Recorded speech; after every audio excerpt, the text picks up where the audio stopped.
why would God give it to us if it was supposed to be restricted?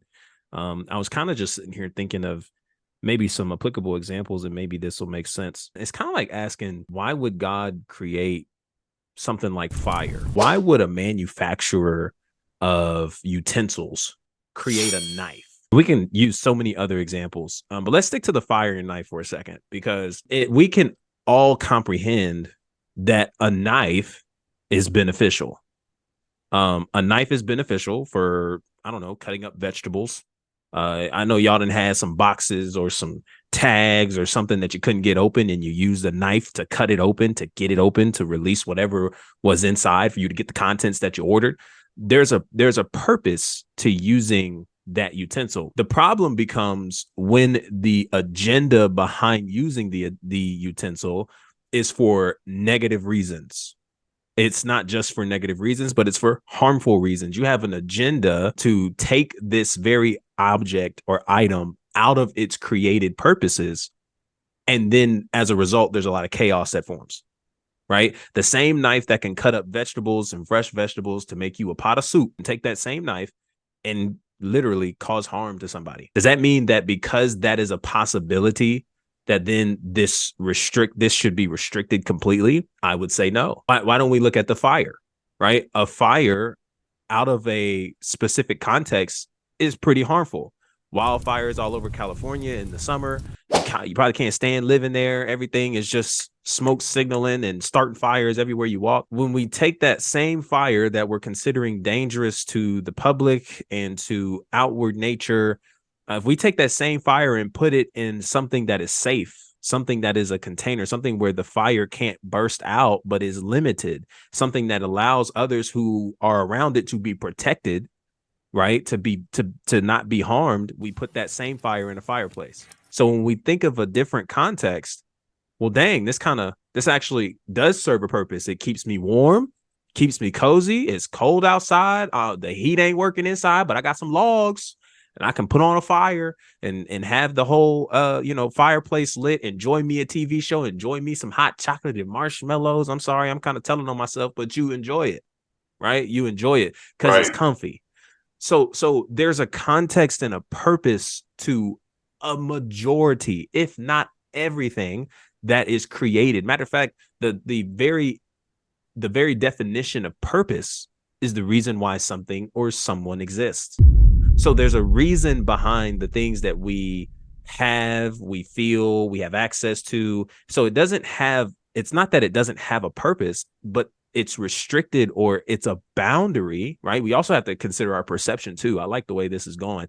We have to consider our perception too, because oftentimes we look at things that are actually for our protection or for our benefit as restrictions. There's a difference between a restriction and a boundary.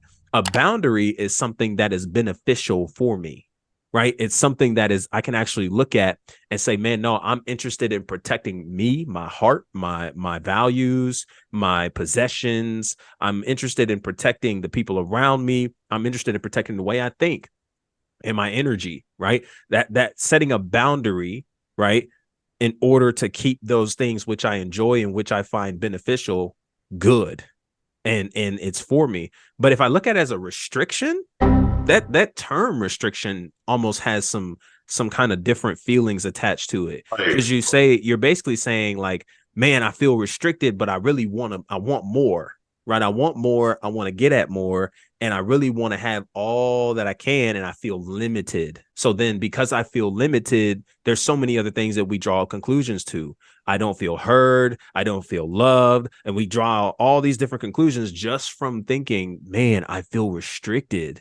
So therefore I feel hurt, and I feel like I'm missing something. I feel like I don't have enough of it. And because I can't get enough of it, guess what? I'm frustrated, right? I'm frustrated. I'm angry. I can't get to it. Like these different descriptions that we use, man, we should maybe take a second to maybe consider and think, right? Like, is it really a restriction, or maybe are we needing to look at it a little bit differently? And instead of looking at it as something that I can't have and it's bad for me to have, and I'm frustrated because I can't really explore who I am or enjoy who I am, maybe I need to look at it as something, man, what is this here for? And to the question tonight, and why? Right? A very wise individual may not walk up to a fence and immediately remove it. A wise individual might actually walk up to the fence and ask the question, what is this fence here for in the first place? Before uprooting it and removing it out of the willy-nilly. So there's got to be a reason and a purpose why that's there. And then when we get to, well, I mean, cool, but I'm still horny. I still want to, bang and get some cheeks, and I still want to lay in bed. I still want to do all these things. So like, well, what the heck do we do with that? And one thing to learn about emotions is that it's information. Emotions just are informing us of something, right? When I'm angry, it's actually informing me that I feel like I've been, wronged, or that I'm looking for some level of justice somewhere. If I'm sad, that's telling me that, hey, something's not right. There was something meaningful that I feel like I may have lost, those kinds of things. So there's just so much information that we get from our emotions. Same with our sexual emotions, that being horny. One, we all do it and we all get it. We all understand that emotion. Two, it just means our body works, if you really want to get down to the nitty gritty of it, because it's in a way something that our bodies are designed in a way where we experience that emotion. The question isn't the emotion and is it bad? The horniness, is it bad? The question is, what do we do with the information now that it's here?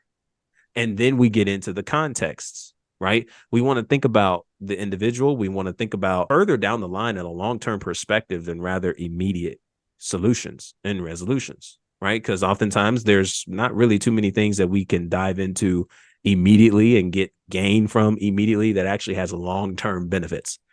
Like, I don't know if you can ever recall a time where you were in a rush or you made something from a short-term perspective. You made a decision out of a short-term perspective that you looked down the road, or you got down the road and you look back and you were appreciative of that decision. I don't know if there's too many that you could say that. And I think a lot of times being in that position, encountering and engaging in sex, that's exactly what takes place. It's a short term. It's here. I'm here. She's here.